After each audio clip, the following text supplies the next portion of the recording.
Hi students, இன்றைக்கி topic arithmetic progression. அதுலேருந்து ஒரு கொஷின். இந்த மாடல்லேருந்து எப்பவும் ஒரு கொஷின் நமக்கு கேட்டுக்கிட்டே இருப்பாங்க போர்டு எக்ஸாமில். If m times the mth term of an AP is equal to n times the nth term of an AP, then show that m plus nth term of the AP is 0. என்ன கொடுத்துருக்காங்கன்னா m times the mth term equal to n times the nth term. Both are equal.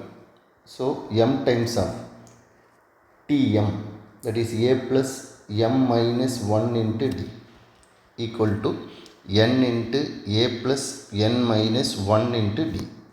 So இது m உள்ள multiply பண்ணால் ma plus m square d minus md equal to na plus n square d minus nd. So எல்லாமே லெஃப்டில் நம்ம கொண்டு வந்துக்கலாம். ma minus na plus m square d minus n square d minus md plus nd equal to 0. So இதில் a common, m minus n, இதில் d common, m square minus n square minus d common, m minus n equal to 0. So a into m minus n plus d into a square minus b square, that is m plus n into m minus n minus d into m minus n equal to 0. So here common factor m minus n. So a plus d into m plus n minus d equal to 0.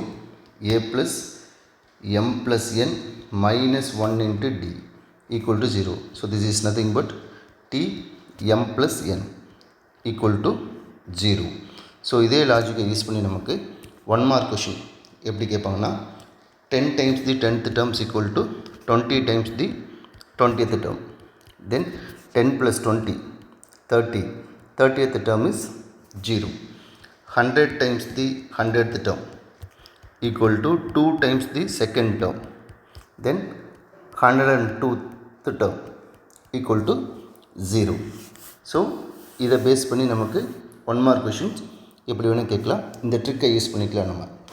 So இந்த video பிடிச்சிருந்துன்னா like பண்ணுங்கள், share பண்ணுங்கள், subscribe பண்ணுங்கள். இதே மாதிரி இன்னொரு வீடியோவில் நம்ம meet பண்ணுவோம். தேங்க்யூ.